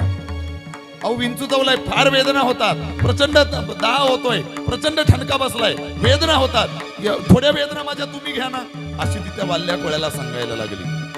तो वाल्या कोळी तिला म्हणाला, काही वेडी आहेस का तू, तुझा ठणका अर्धा मला कसा घेता येईल, तुझ्या वेदना मला कशा घेता येतील. बस. आणि मग ती त्याला सांगायला लागली, जर माझ्या वेदना तुम्हाला जर अर्ध्या घेता येत नाहीत तर तुमचं अर्ध पाप मला कसं घेता येईल. ट्यूबलाईट पेटली, आता जागा झाला, आता झोपेतून वाल्या कोळी, आणि थेट निघाला तो कुठे, तर नारद महर्षींकडे. नारद महर्षींकडे गेला आणि नारद महर्षीने सांगितलं, कळलं मला आता, आता एक काम करा, मला यातून मोकळं कसं होता येईल ते सांगा, कसं मी या पापातून मुक्त कसा होईल. तेव्हा नारद महर्षी सांगितले, असू दे तुझं किती मोठं पाप, पर्वता एवढा डोंगरा एवढा पाप असू द्या, घेता नाम विठोबाचे,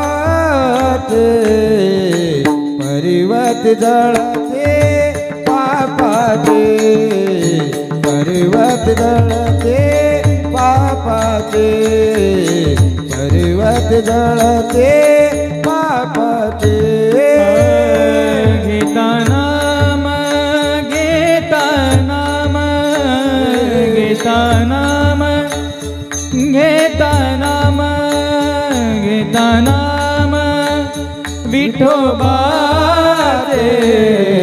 पर्वत जळते पापाचे, पर्वत जळते पापाचे, पर्वत जळते पापाचे.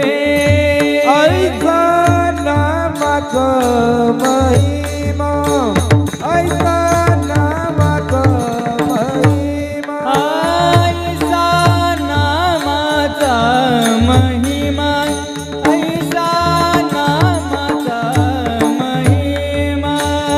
वेदसिंगला झाली माया, वेदसिंगला झाली माया, घेता नाम, घेता नाम, घेता नाम विठोबाचे,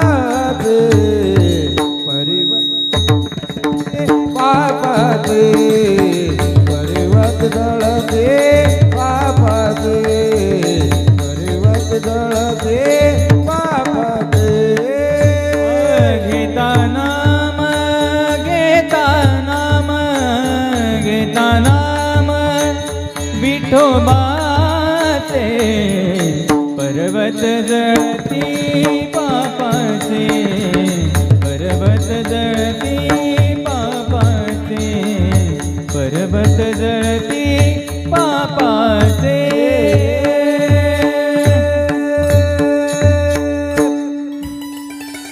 घेता नाम विठोबाचे, पर्वत जळती पापाचे. एकच मार्ग आहे तुला आता. काय मार्ग आहे? आता तुला मंत्र देतो, त्या मंत्राचा जप कर, हे तुझं सगळं पाप निघून जाईल. डोंगरच्या डोंगर पर्वत असू द्या, पण त्या भगवान परमात्म्याच्या नामचिंतनात इतकी ताकद आहे की पर्वत, पापाचे पर्वतच्या पर्वत जळून खाक करता येते नामस्मरण. म्हणून नामचिंतनामध्ये प्रचंड ताकद आहे.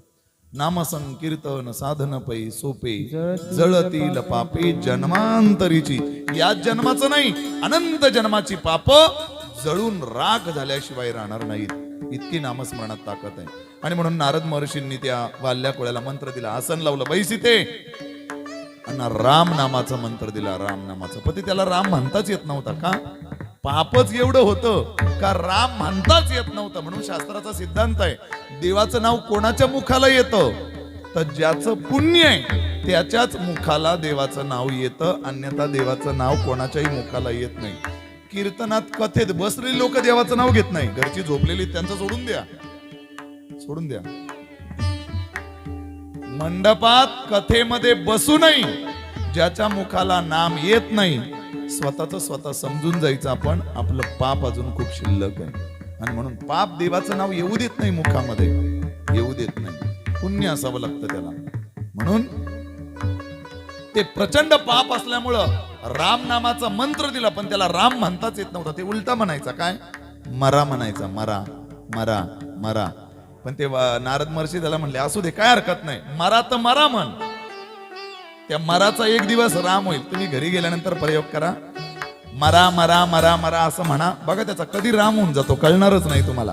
आता नका प्रयोग करू, घरी गेल्यावर करा. घरी गेल्यावर, आता नका करू, घरी गेल्यावर 1 ते 2 मिनिटाच्या आत कधी राम होऊन जाईल कळणारच नाही. सुरुवात करताना मरा मरा मरा मरा असं करा, बघा 1 मिनिटाच्या आत त्याचा राम होऊन जाईल. आपोआप ते मुखातून राम आणि तयार होत असतात. प्रचंड तपश्चर्या केली आणि या तपश्चर्येच्या जोरावर सज्जनो, आता वाल्या कोळी हा वाल्या कोळी राहिला नव्हता, तर त्या वाल्या कोळ्याचा वाल्मिक ऋषी, वाल्मिक महर्षी म्हणलेला होता. बस वाल्मिक ऋषी एकदा गंगेवर स्नानाला जात होते. आपण रामायणाची निर्मिती बघतोय, कशी झाली रामायणाची निर्मिती. वाल्मिक ऋषी एकदा गंगेवर स्नानाला जात होते. मध्यान्ह स्नाना करता जात होते, दुपारच्या स्नाना करता जात होते. साधू हे त्रिकाल संध्या करतात आणि त्यामुळे मध्यान्ह स्नाना करता जात होते. मध्यान्ह स्नाना करता जात असताना एका झाडावर क्रौंच पक्षाचं जोडपं बसलेलं होतं. आणि त्या क्रौंच पक्षाचं जोडपं बसलेलं असताना एका पारध्यानं, एका शिकाऱ्यानं त्यातल्या एका पक्षावर बाणाने नेम धरलेला होता. बघितलं या पारध्यानं नेम धरलाय, हटकणार तेवढ्यात त्या पारध्यानं बाण सोडला आणि त्या जोडप्यापैकी एका पक्षाला बाण लागला. एका पक्षाला बाण लागल्याबरोबर रक्तबंबाळ झाला. तो पक्षी खाली जमिनीवर पडला. ती क्रौंच पक्षी प्रचंड विलाप करू लागली, शोक करू लागली. आणि शोक करू लागल्यानंतर त्या क्रौंच पक्षिणीचा तो विलाप, तो आक्रोश महर्षी वाल्मिकींनी बघितला आणि त्या पारध्याला त्यांनी शाप दिला. तो शाप जो दिला, तो शाप देताना पहिल्यांदा त्यांच्या मुखातून अनुष्टुप छंदाच्या द्वारे एक श्लोक बाहेर पडला. वेदानंतर जेव्हा वेदाची निर्मिती झाली तेव्हा वेदानंतर पहिल्यांदा अनुष्टुप छंद तयार झाला होता, तो वाल्मिक ऋषींच्या मुखारविंदातून. वाल्मिक ऋषींच्या मुखारविंदातून तो अनुष्टुप छंदाचा श्लोक बाहेर पडला आणि त्या श्लोकाद्वारे त्या पारध्याला शाप देऊन टाकला, शाप दिला त्याला. तेवढ्यात महर्षी ब्रह्मदेव प्रगट झाले आणि ब्रह्मदेवांना सांगितलं, हे ऋषी रचय रामायणम, आता तू रामायणाची रचना कर.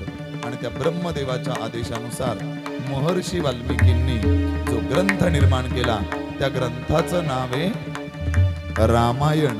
हा ग्रंथ आहे. रामादी केले रामायण, रामादी केले रामायण, रामाधी केले रामायण, रामाधी. कोळ्याची कीर्ती वाढली गण, कोळ्याची कीर्ती वाढली गण, कोळ्याची कीर्ती वाढली गहन, कोळ्याची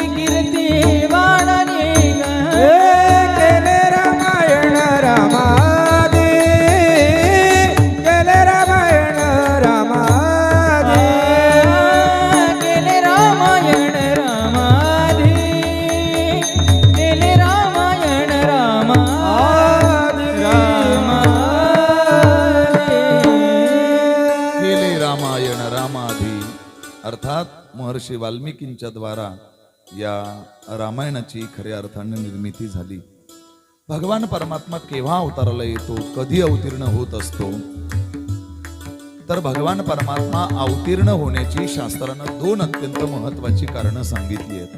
पहिलं कारण आहे, ज्या ज्या वेळेला धर्मावर ग्लानी येते, ईश्वर त्या त्या वेळेला अवताराला येतो.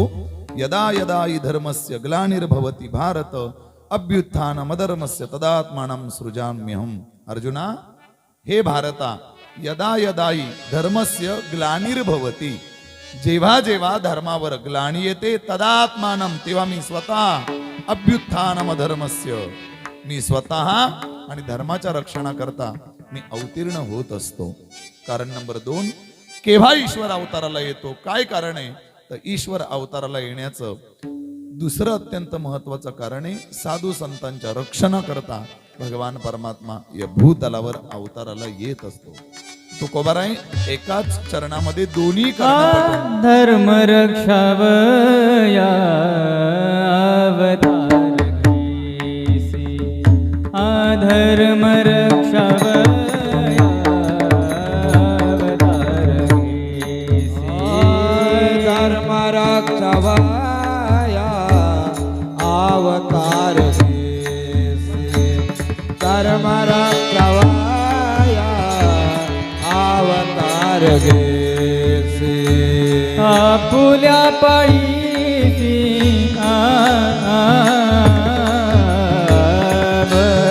भक्तजना, आपुल्या पायीसी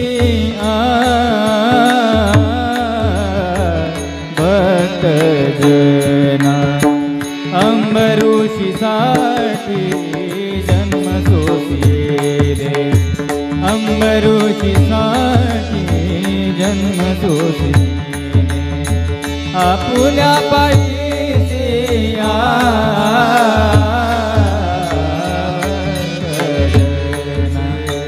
आपुल्या पायीसी भक्तजना, अंबरुषीसाठी धर्म सोसिले, अंबरुषीसाठी धर्म सोसिले, जन्म सोसिले.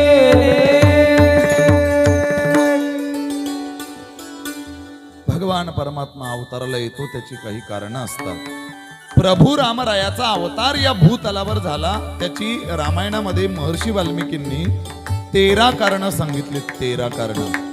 आता 13 कारणं जर बघायला गेलो तर मला वाटतं आजचा आणि उद्याचा हे दोन्ही दिवस आपल्याला त्यालाच लागतील. मोजकी 1 ते 2 कारणं आपल्या समोर मी मांडतो. का भगवान परमात्म्याला प्रभू रामरायाचा अवतार घेऊन या भूतलावर यावं लागलं, त्याचं पहिलं कारण आहे, भगवान परमात्माचं राहण्याचं ठिकाणी वैकुंठ, आणि त्या वैकुंठामध्ये राहण्याचं ठिकाण असल्या कारणानं जय आणि विजय हे देवाचे 2 द्वारपाल आहेत, द्वारावर आहेत. एकदा सनत कुमार वैकुंठामध्ये देवाच्या दर्शनाकरता वैकुंठामध्ये गेले. देव मात्र विश्रांती करत होते. देव विश्रांती करत होते आणि देवानं यांना सांगून ठेवलं होतं, मला विचारल्याशिवाय आतमध्ये कुणालाही सोडायचं नाही, किंवा मी विश्रांती करत असताना कुणालाही आतमध्ये सोडायचं नाही. जय आणि विजय हे 2 द्वारपाल आहेत. सनत कुमार जेव्हा वैकुंठामध्ये भगवान परमात्म्याच्या द्वारावर जातात, तेव्हा जय आणि विजय हे 2ही द्वारपाल त्या सनत कुमारांना अडवतात. परवानगी शिवाय आतमध्ये जाता येणार नाही. आता सनत कुमार म्हणजे हे प्रचंड तपस्वी ऋषी आहेत. ते सनत कुमार, ते जय विजय त्यांना सांगतात, अरे देवाकडे जाताना आम्हाला कोणाची अडवण्याची ताकद नाही, हिम्मत नाही, आणि मुळात देवाला भेटण्याकरता आम्हाला परवानगीची गरज नाही. तुम्ही कोण अडवणार आम्हाला? पण ते बिचारे त्यांचं काम करत होते, आम्ही जाऊ देणार नाही. अरे देवाला भेटायचे, आम्हाला जाऊ देणार नाही, आम्ही परवानगी नाही, आम्ही जाऊ देणार नाही. राग आला त्या सनत कुमारांना, आणि राग आल्यानंतर त्यांना शाप देऊन टाकला. शाप दिला त्यांना. शाप दिल्यानंतर राक्षस व्हाल तुम्ही, शाप देऊन टाकला. शाप दिल्यानंतर भगवान परमात्मा बाहेर आले. बाहेर आल्यानंतर भगवान परमात्म्यांनी बघितलं, अरे काय चाललंय. त्या जय आणि विजय त्यांनी देवाकडे तक्रार केली, देवा तुमचाच आदेश आहे ना की परवानगी शिवाय आतमध्ये कुणाला सोडायचं नाही. मग आम्ही आमचं काम करत होतो, या ऋषी मुनींनी आम्हाला शाप दिला, सांगा काय दोष आहे आमचा? भगवान परमात्म्यानं सगळं ही घटना समजून घेतली आणि त्या सनत कुमारांना हात जोडले. माझी ड्युटी करत होते ते, पण आता दिलेला शाप तर खोटा ठरणार नाही. साधूच्या मुखातून निघालेला आशीर्वाद असो किंवा साधूच्या मुखातून निघालेला शाप असो, तो कधीच खोटा ठरत नाही. ते का आपल्या बायांचं भांडण आहे का? एकमेकीला शिव्या श्राप देतात. झालाय का कधी खरा आजपर्यंत कोणाचा? किती एकमेकीला शिव्या श्राप देतो आपण, तुझं असं होईल, तुझं तसं होईल, तुझं हे होईल, तुझं असं हो, तुझं तसं हो. एकीच तरी खरं झालंय का मला सांगा फक्त? अरे मग आपल्या वाणीतनं निघालेला शब्द किंवा आपल्या वाणीतनं निघालेला शाप जर खराच ठरत नाही तर कशाला उगाच तोंड खराब करून घ्यायचं आपलं? आणि का बरं तोंड खराब करून घ्यायचं? सांगतो तुम्हाला एक गंमत.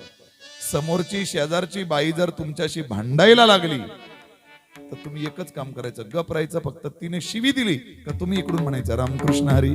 तिने दुसरी शिवी दिली परत तुम्ही म्हणायचं रामकृष्ण हरी. अजून जोरात ओरडली का तुम्ही पण म्हणायचं रामकृष्ण हरी. बघा 5 मिनिटात ती बाई गप्प बसते की नाही बघा तुम्ही.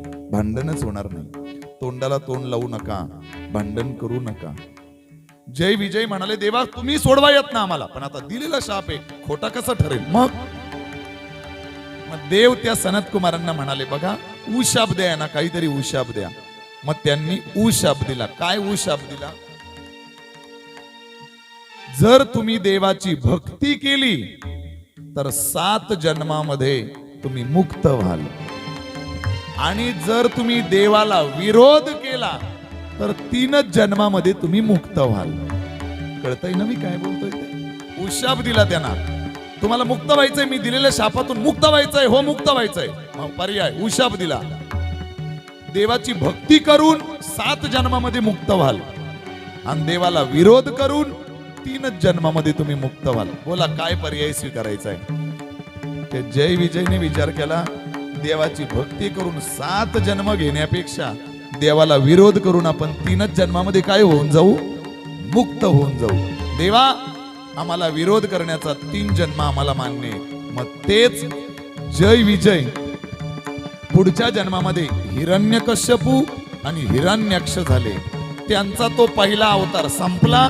त्याच्यानंतर तेच रावण आणि कुंभकर्ण असा दुसरा जन्म झाला, आणि तेच जय विजय 3ऱ्या अवतारामध्ये वक्रदंत आणि शिशुपाल म्हणून जन्माला आले. आणि म्हणून या जय विजय या द्वारपालाच्या मुक्तते करता भगवान परमात्म्याला प्रभू रामरायाचा अवतार काय करावा लागला होता?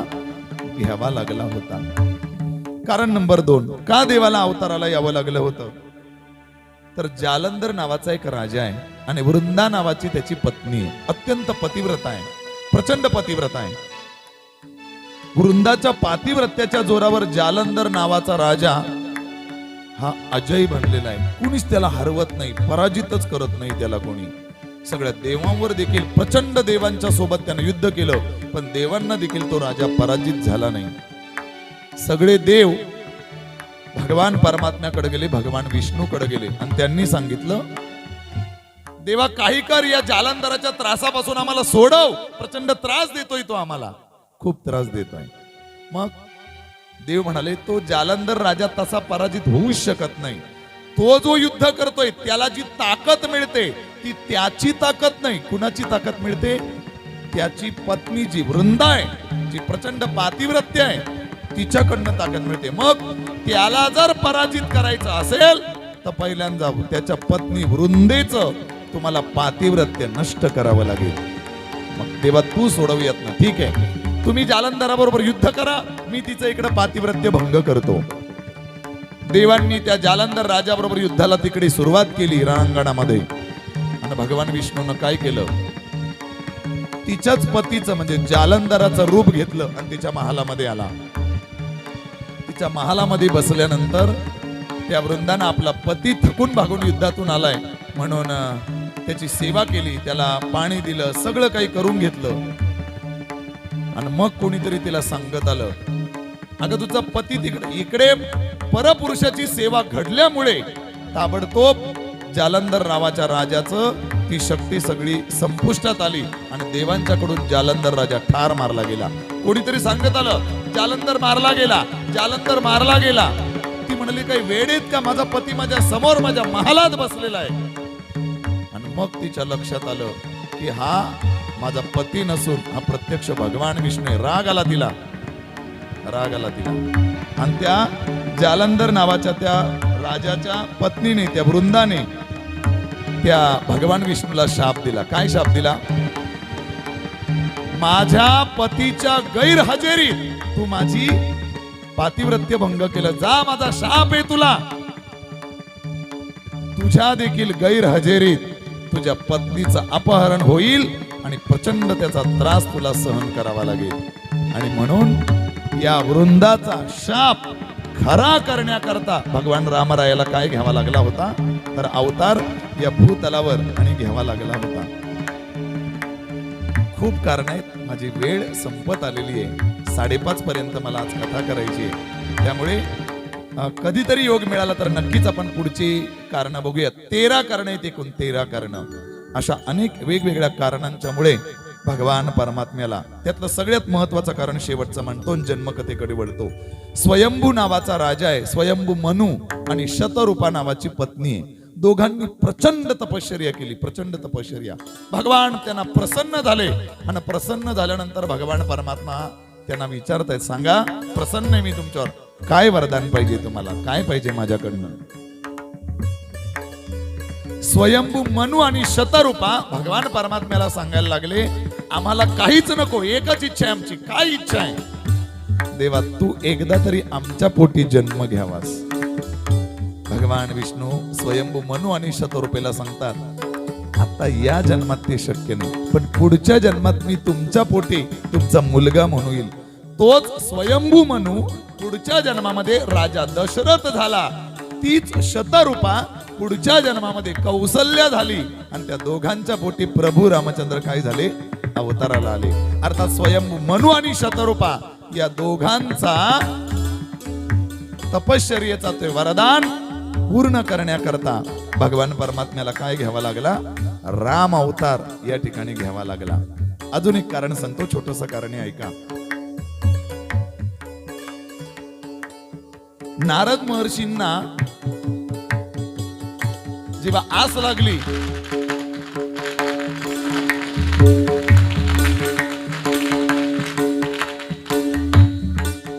नारद महर्षींकडनं एकदा भगवान परमात्म्याला शाप बसला. कथा सांगत नाही, मला वाटतं प्रचारक मंडळी या ठिकाणी आलेली आहेत. बघा या लाडक्या बहिणी कशा खुश झाल्या बघा.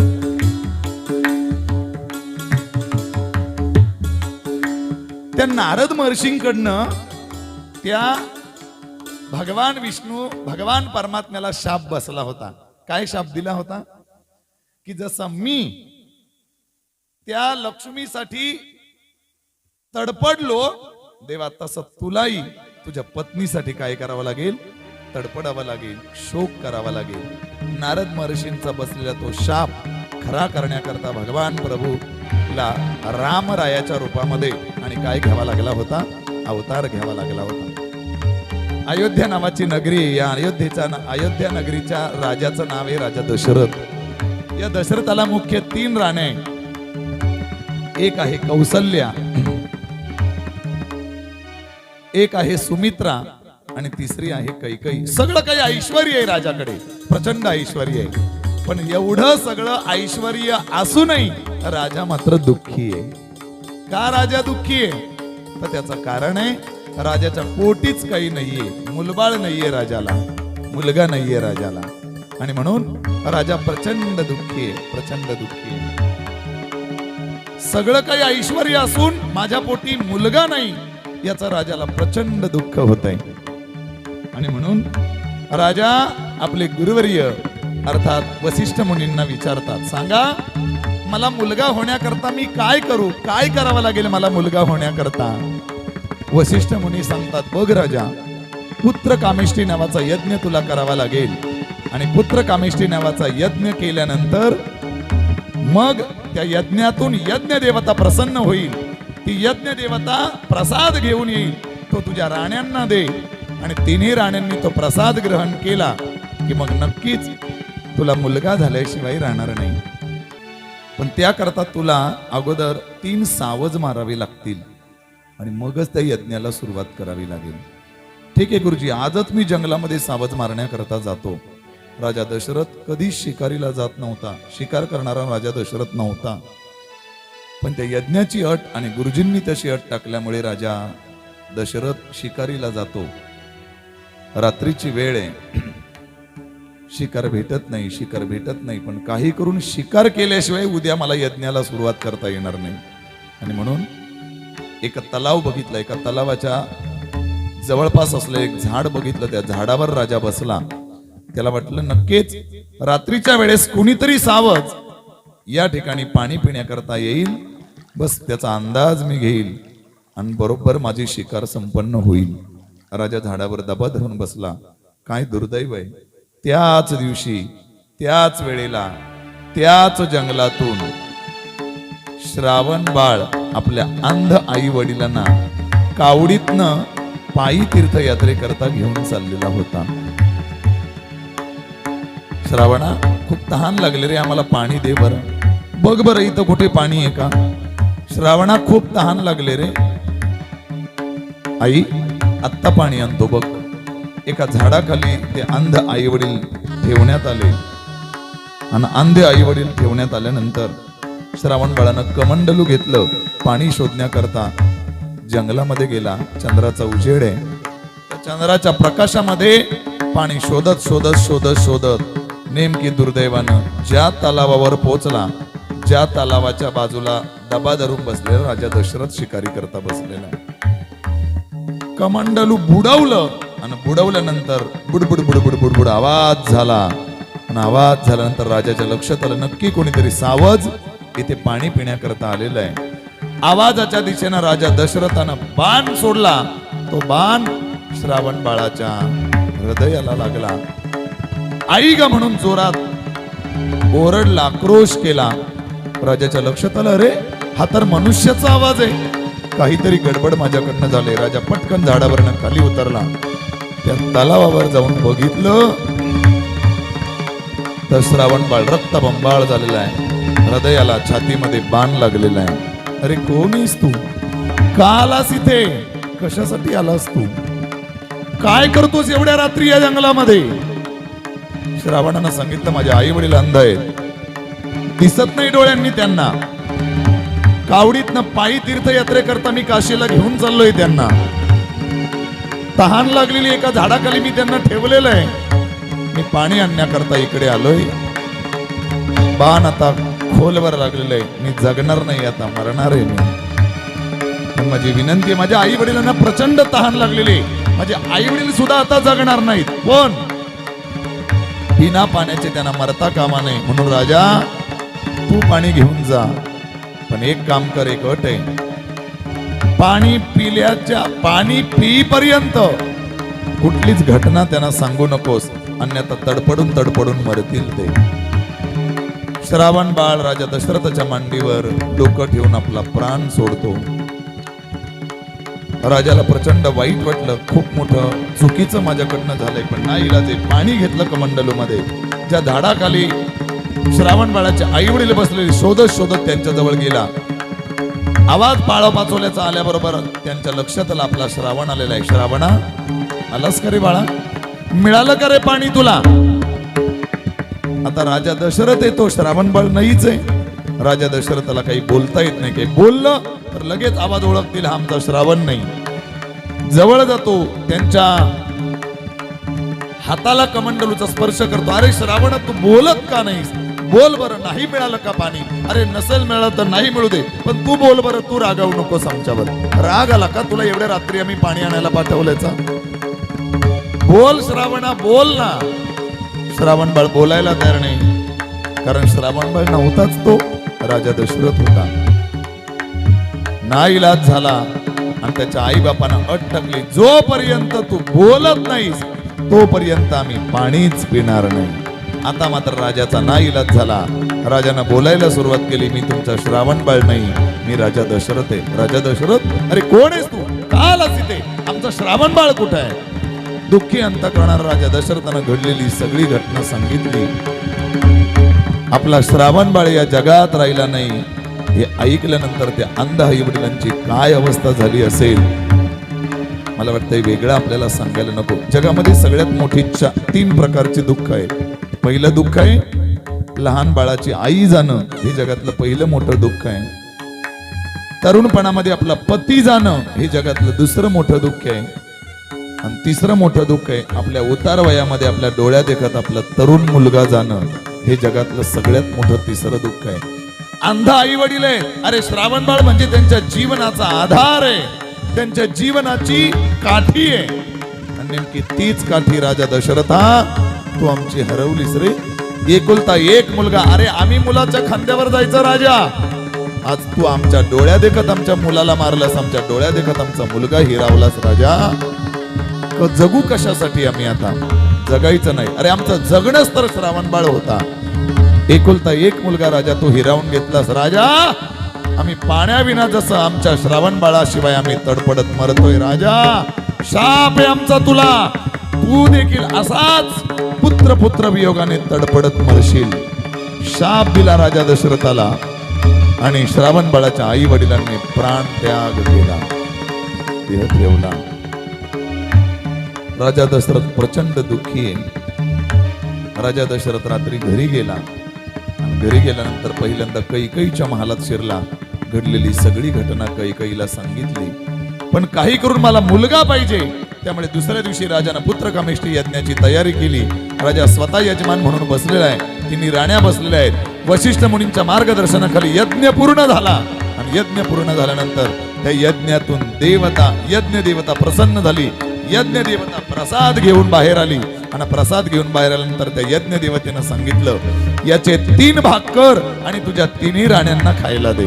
राजानं त्याचे 3 भाग केले. तिघींच्या हातावर तो पहिला कौसल्येला, नंतर सुमित्रेला आणि शेवटी कैकेयीला तो प्रसाद दिला. पण कैकेयी नाराज झाली. मी सगळ्यात लाडकी आहे, मी सगळ्यात आवडती राणी आहे आणि मला सगळ्यात शेवटी प्रसाद दिला. रुसून बसली. वशिष्ठ मुनी सांगत होते, राजा बघ लवकर तुझ्या पत्न्यांना खायला सांग, संकट येण्याची शक्यता आहे, लवकर प्रसाद खायला सांग. ऐकायला तयार नाही. तेवढ्यात आकाशातून एक घार आली. त्या घारीनं कैकेयीच्या हातावरचा तो प्रसाद उचलला आणि प्रसाद उचलल्यानंतर ती घार पुढे निघून गेली आणि ती घार पुढे जाऊन नाशिक या ठिकाणी अंजनीरी नावाचा पर्वत आहे. त्या अंजनीरी पर्वतावर अंजनी माता तपश्चर्या करत होती. त्या घारीनं तिथून उचललेला प्रसाद त्या अंजनीरी पर्वतावर जी अंजनी माता तपश्चर्याला बसले, तिच्या मांडीवर हातामध्ये तो प्रसाद टाकला आणि घार निघून गेली. तुकोबाराय त्याचं वर्णन करतात, पिंड घारीने झडपिला, अंजनीने तो सेविला. अंजनीच्या तपासाठी महारुद्र आले पोटी. तो प्रसाद अंजनीने खाऊन टाकला. तो प्रसाद म्हणजेच भगवान हनुमंतरायांचा गर्भ त्या अंजनी मातेच्या गर्भामध्ये स्थित राहिला. इकडे काय केलं मग या दोन्ही, म्हणून मी मगाशी बोललो सावत्र आपली सवत कशी असावी याकरता सुद्धा रामायण वाचा. या दोघींनी काय केलं, आपल्यातला अर्धा भाग कैकेयीला दिला, प्रसाद खाल्ला. काही दिवसानंतर तिन्ही राण्यांना दिवस गेले, गरोदर राहिल्या. आता डोहाळे जेवण आलेलं आहे. डोहाळे विचारतायत राजा तिन्ही राण्यांना. तिन्ही राण्या आपापल्या पद्धतीनं डोहाळे सांगताय. आणि काय आश्चर्य आहे, चैत्र महिना आहे, उन्हाळ्याचे दिवस आहेत, रखरखत ऊन आहे आणि या चैत्र महिन्यामध्ये बरोबर नवमी तिथीला ठीक दुपारी 12 वाजता भगवान प्रभू रामचंद्रानं अयोध्येमध्ये त्या कौसल्येच्या आणि राजा दशरथाच्या पोटी भगवान परमात्मा त्या अयोध्येमध्ये अवताराला आले. सगळ्या देवदेवता देवाच्या दर्शनाकरता, देवाच्या स्वागताकरता आलेले आहेत. सगळे आलेले. चंद्र देवता मात्र आलेली नाही. चंद्राला आणि नाराज झाला चंद्र. देवानं विचारलं, चंद्रा अरे सगळेजण माझ्या स्वागताला आले, मी अवतार घेतोय म्हणून तू का आला नाहीस? चंद्रानं सांगितलं, देवा सूर्यवंशात तुम्ही अवतार घेता, आणि मी का बरं तुमच्या स्वागताला येऊ? नाराज आहे देवा मी. तेव्हा राम अवतारामध्ये चंद्राला देवानं वचन दिलं होतं काय, हा जन्म मी सूर्यवंशात घेतलाय ना, पुढचा अवतार मी तुझ्या चंद्रवंशामध्ये घेईल, काळजी करू नकोस. चंद्राला आश्वासित केलं. आणि त्या अयोध्येमध्ये जेव्हा इतक्या वर्षानंतर जेव्हा प्रभू रामरायाचा अवतार झाला, अख्खी अयोध्या नाचू लागली. अगदी तोच अयोध्येचा प्रसंग आपणही या ठिकाणी सुंदर पद्धतीनं साजरा करूयात. बाल प्रभू रामरायाला आपण या व्यासपीठावर घेऊन यायचंय आणि सुंदर सगळ्यांनी नाचून त्या भगवान परमात्म्याच्या आगमनाचा आपण सर्वांनी आनंद साजरा करूया. रामरायाला घेऊन या. सांगू मी सांगू कुणाला, प्रभू रामरायाला घेऊन या बाळाला. सांगू सर्वांनी उभं राहायचंय आणि देवाचा आनंद साजरा करायचा आहे. सर्वांनी नाचून देवाचा आनंद साजरा करायचा आहे. आज आनंदी आनंद झाला, आज आनंदी आनंद झाला. किती सांगू मी सांगू कुणाला, किती सांगू मी सांगू कुणाला, आज आनंदी आनंद झाला, आज बाळाला घेऊन या बाळाला. आनंद झाला, प्रभू रामरायाला आज घेऊन या. आनंदी आनंद झाला. किती सांगू मी सांगू कुणाला, किती सांगू मी सांगू कुणाला, आज आनंदी आनंद झाला, आज आनंदी आनंद झाला, आज आनंदी आनंद झाला.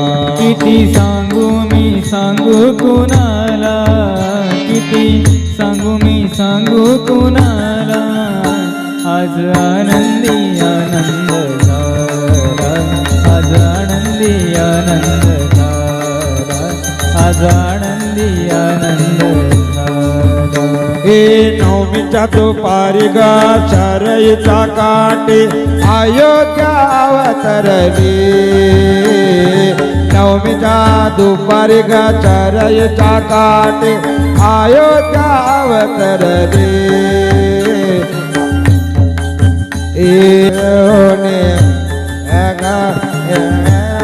नावे किती राम दिसतो उठून नारी आल्या नटून, राम दिसतो उठून नारी नटून, नवा नवतीचा जुकार केला, आज आनंदी आनंद झाला, आज आनंदी आनंद झाला, आज आनंदी आनंद झाला. किती सांगू मी सांगू कुणाला, किती सांगू मी सांगू कुणाला, आज आनंदी आनंद, आज आनंदी आनंद वाला, आज आनंदी आनंद झाला.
आरतीची तयारी करा. दिवा पेटवा, इथं आरती आहे बघा.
प्रभु रामचंद्र भगवान की.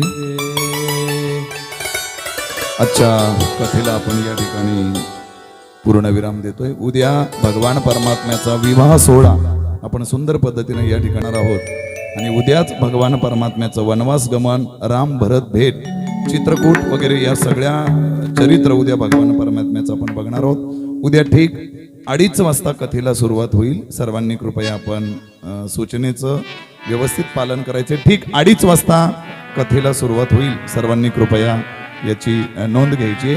आरतीला सर्वांनी उभं राहायचंय.